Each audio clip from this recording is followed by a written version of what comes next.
very happy to see various organizations here today.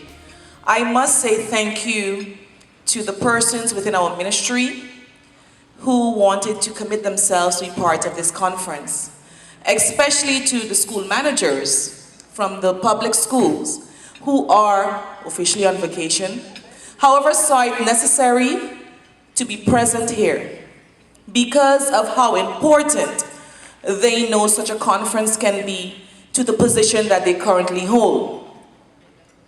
When I look at leadership, I think on a couple of things: effective planning, a clear vision, new ideas and new strategies, crisis management, and of utmost importance, employee relations.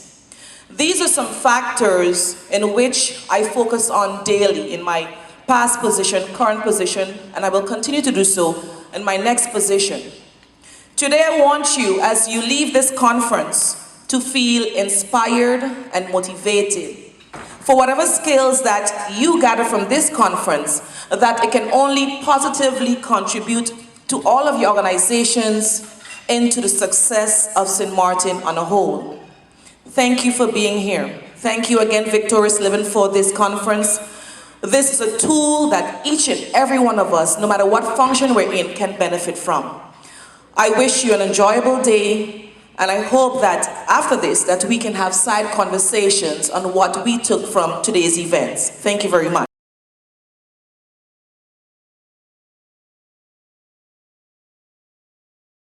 Argument being used by the government for them seeking dissolution of parliament is, in our opinion, is null and void. Because to use the argument of stability for the reasons to seek to dissolve parliament, how would we get stability with elections in the next couple of weeks? It will not work. Nothing absolutely prevents a similar occurrence a week after the new government takes office. Nothing prevents the same occurrence to happen. And you can't say, yes, well, depending on the people who you elect, because persons are elected always on the basis of them, of, let me make it including everybody, of we saying we are going to do good. We are going to do our best. It's in the interest of St. Martin. Where we are today as a country, I believe that we need to make even some more rigid rules for ourselves, because clearly in the environment that we're in, with different opportunities of persons going left, right, members of parliament being able to go left, to go right, and that not being really against the law, we need to establish the context so that we can act maturely, all of us together. So having stated that, so the argument from the government, that doesn't hold water. We are seeking dissolution of parliament so that we can have elections, so that we can have a new parliament, because we want stability. Elections and thus a new parliament in the current situation does not guarantee any more stability than what we have today. So so we share those concerns, as I mentioned. We believe that there should be fundamental changes, and as I mentioned before, elections will only see possibly a shuffling of the cast of characters in parliament, but without the changes to the electoral laws. And I will be sharing with you a press statement to this effect, going some more into it. But what I do want to stress is that in the event, mind you, we are committed to having this new coalition work, and will do all that we can to have it work.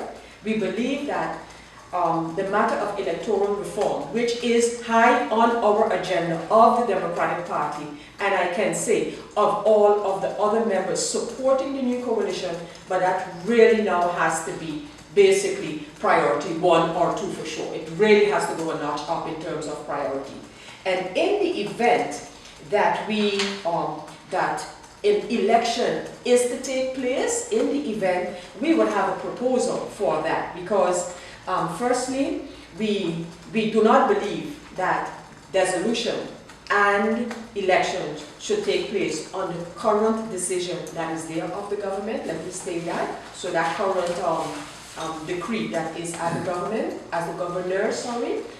Secondly, we believe that we would recommend rather that a majority in Parliament chooses a capable Council of Ministers, that an election date of at least 1 year from the appointment of the new Council of Ministers be chosen, that the mandate to the Parliament be that electoral reform must be completed within that year, and that the reforms are incorporated into the next election process, and that you have some type of a supervision by impartial inspectors, as we call them, to monitor the next election and make sure that the overall integrity is maintained.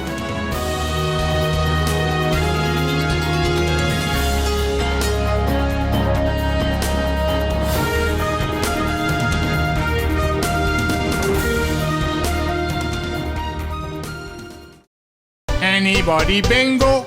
Nobody bingo. Need a loan that's quick and easy. Island Finance. Up to 50,000 guineas real easy. Island Finance. For education, yes. A renovation, that's no problem. Yes, it's true. That's not all. They're quick and friendly too. Island Finance.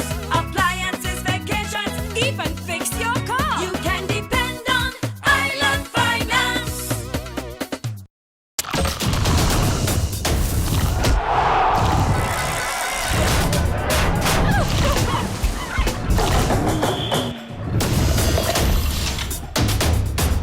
Vitamalt takes care of you. And now, check under the marked caps for a chance to win prizes. More detail on press.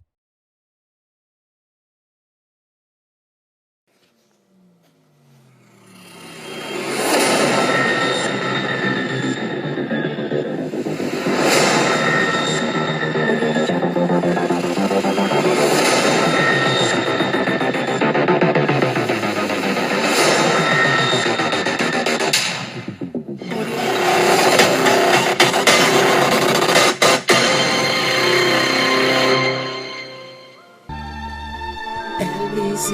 Yeah. 1, 2, 3. Basketball once again. LBC. Check it out. Yeah. LBC. It's okay. That's right. Bring your friends and your family.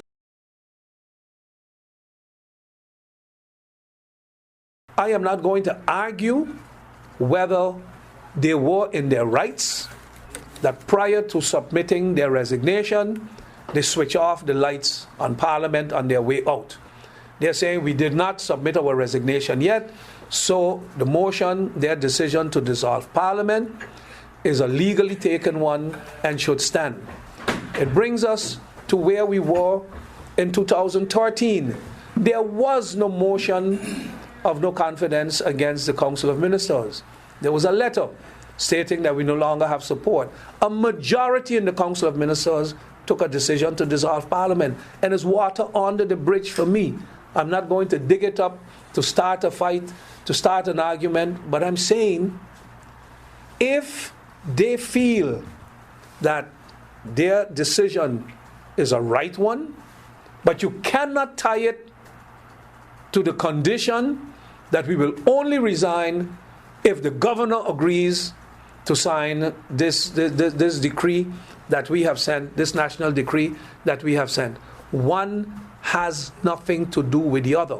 And then my question to the minister was, suppose when the minister came, because don't forget, when the leader of the USP, Member of Parliament Franz Richardson, was not in agreement, just like the rest of Parliament, with the protocol the minister signed on the 22nd of May or the 23rd of May this year, when the majority of Parliament clearly voiced their discontent, and MP Franz Richardson said that he was about to ask the minister to resign.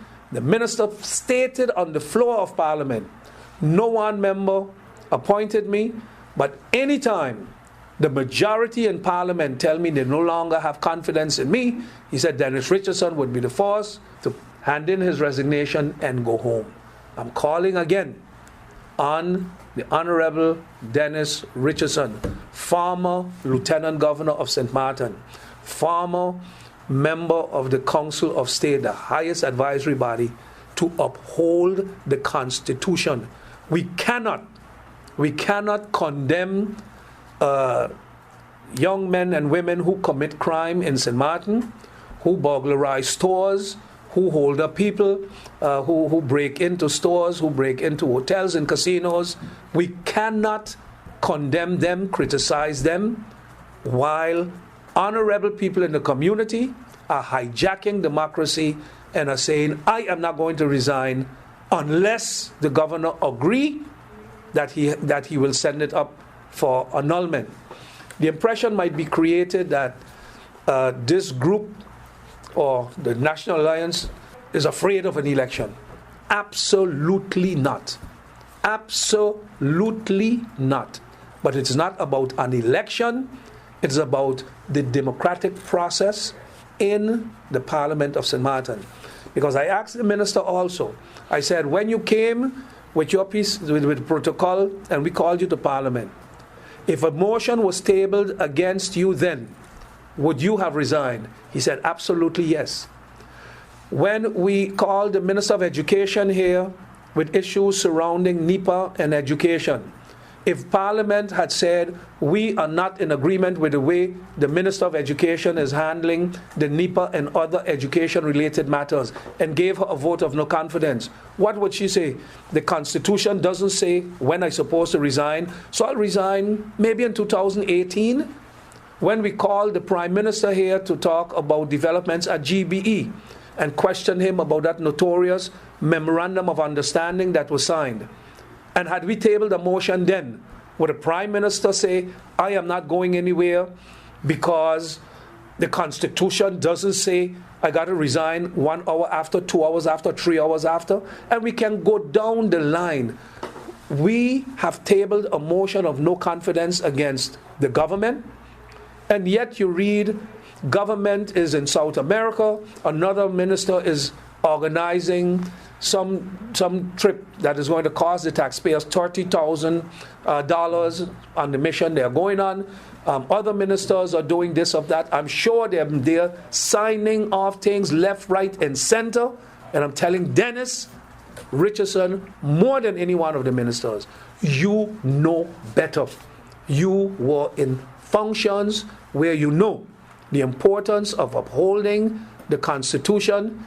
And if they are allowed to get away with this kind of behavior, then I'm saying, if we hold an election, whoever then becomes minister, and I would love for it to then be William Allen, and a vote of no confidence comes, and William Allen says, I ain't going nowhere because the Constitution didn't tell me I got to do it an hour after or 2 hours after, so I feel like doing it 4 years from now.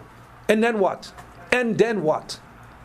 So I am saying the same way they have criticized Holland when Holland imposed on our governor that he should adhere to their decision to step up the screening and to follow their screening method, and it was said, Holland, you shouldn't do that. The same Dennis Richardson was one who was saying, why is Holland putting our governor in such an awkward position?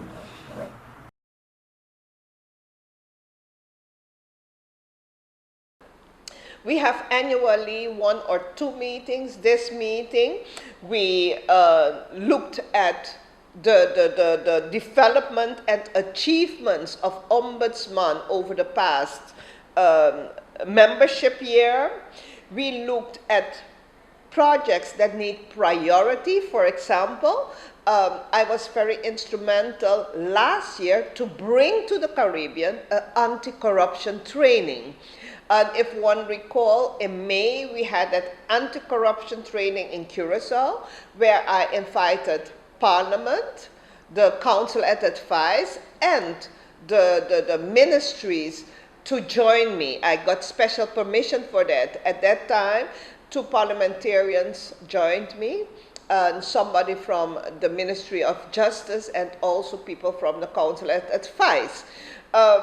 So for this year, we agreed that the subsidies for training and projects will continue. I recently became the president of the Caribbean Ombudsman Association, and in preparation to strengthen the work of ombudsman, we are gonna request a training for the Caribbean Ombudsman on case handling. And as such, that is something that I have achieved as well for the Caribbean, for St. Martin. Hopefully, I will have it organized here on the island, and it is all subsidized by this international organization. Those are very important achievements for us. We also established during the meeting that our next meeting and world conference will be held in Thailand next year. Apart from the official meeting, one of the very important things I'm always saying, being part of an international organization, is the free expertise that I am getting from my colleagues. We are new, but so many countries have ombudsmen for many years, and I chip in their expertise and experience. This year, something very good that happened is when I shared about the fact that I took the National Ordinance on Integrity to the Constitutional Court just before I left for the meeting, I could instantly get feedback from my colleagues.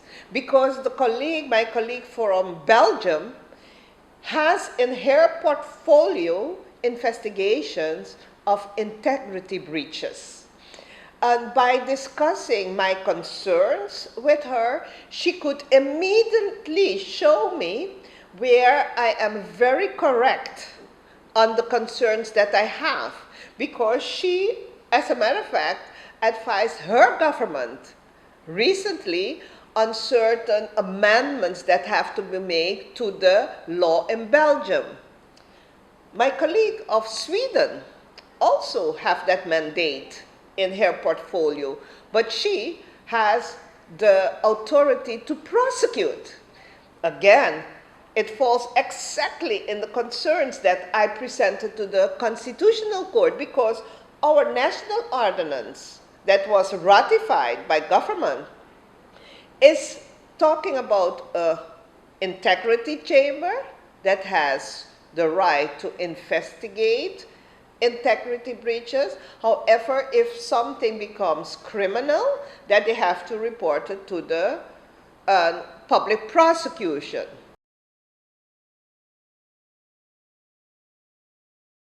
We're still in the second week. We have so many more events to go, so just let me give you a lineup of what is still to come after this weekend. You've got to definitely paint it pink at Koiman. That's on the 17th of October, and we're asking ladies to register at www.koimanbv.com. Make sure to register. It's very easy. You just go to that website and you look for the events and you click on it, and there you will see the Painted Pink event. You can register at what time you want to make your own toolbox, and of course for registering you'll get a free Makita t-shirt, and I'm so happy that Makita has offered 200 free t-shirts for the women that will be building their toolbox. But don't feel that you're left out because you're not building a toolbox. There's lots going on. There's a pink lounge, as Valeska announced. They'll be there so you can get your skin analyzed, and of course ask them of all their wonderful skincare line like Neutrogena.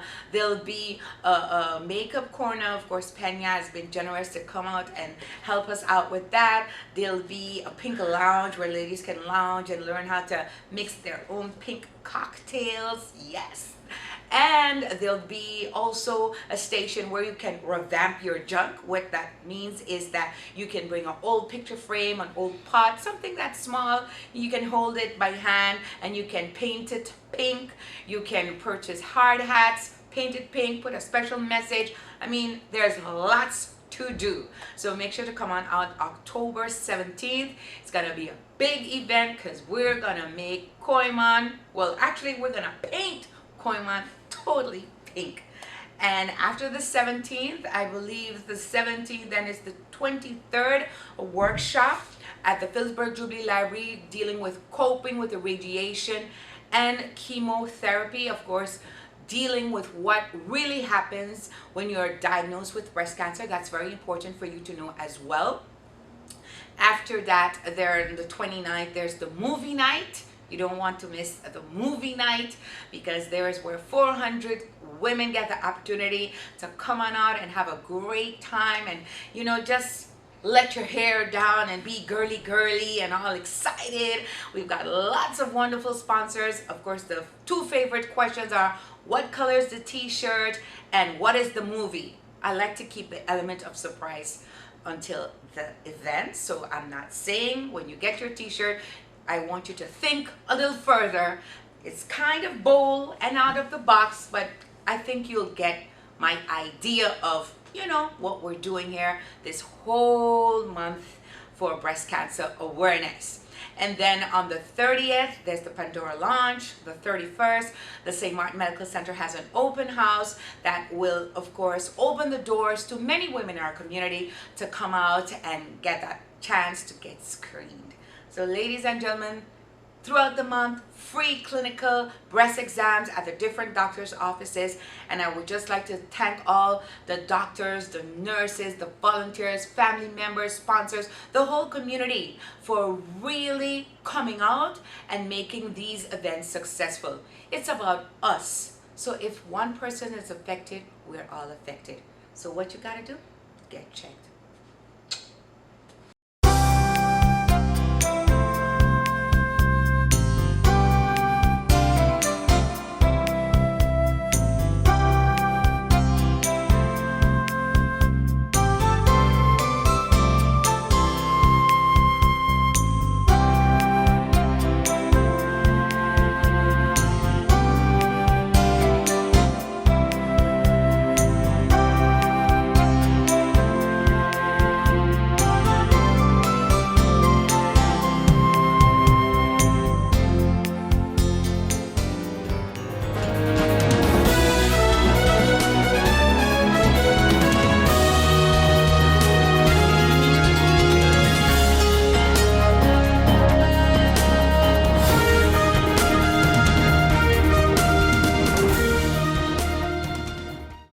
Anybody bingo?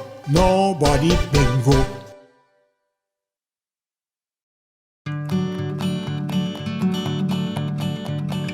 It's been said that behind every door, possibility awaits.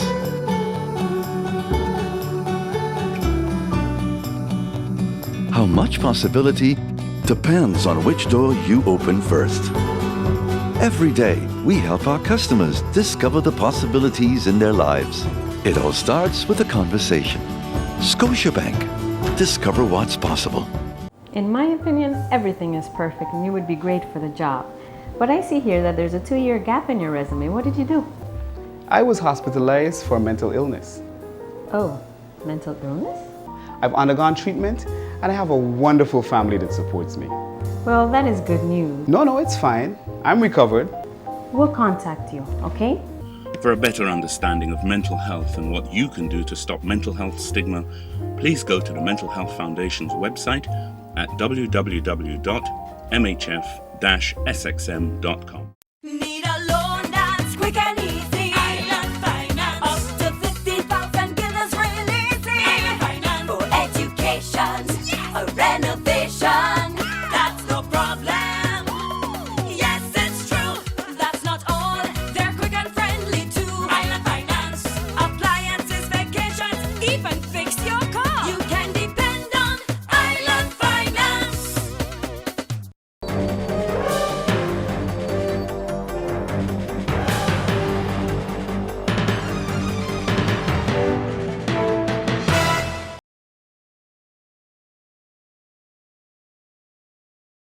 We're here now today with LBC's members. We have Denicio Duzon and Shaira Bowers here. We're talking about what's going to be happening this Sunday. Mr. Denicio, can you give us a little rundown of what to expect this Sunday on your opening, basically? Yes, of course. Well, before I even go into it, my name is Denicio Duzon, Vice President of the Walichi Basketball Championship. We're here to talk about LBC, Ladies Basketball Championship, and we're having our opening. Our second annual season is actually starting this Sunday at 3:30 till 7. It's going to be epic because our last season was epic, so we could only expect greater things. We have some new things implementing this season. We have a U13, under U13 team that will be playing every other week. So they'll be playing from 2 till 7, and then every week we have the usual team from 3 till 7. So what is going on? We're having an opening ceremony. We'll have games be played. We'd like everyone to come out and support because we're going to take it out big this year again. So what exactly can we expect at the opening ceremony? Can you give me a little rundown on what goes on mostly in the opening ceremony? Shiara, can you give me that info? Yes, so the opening ceremony will start 3:30. There will be some performances, some rappers, singers, and some dancers, and as well as an exhibition game with the senior teams and possibly the under 13 team, and some speeches as well. So that's going to be from 3:30 to 7. It's going to be a fun-packed day. Bring out the family and enjoy. So tell us a little about LBC. Is this your first year that you're going into this? What inspired this whole movement? Well, it's not our first year. This is actually our second year running, but actually hosting a season. What we are striving for is the development of women's sports on the island, specifically basketball, but we're not confined only to basketball. We're empowerment of women, period.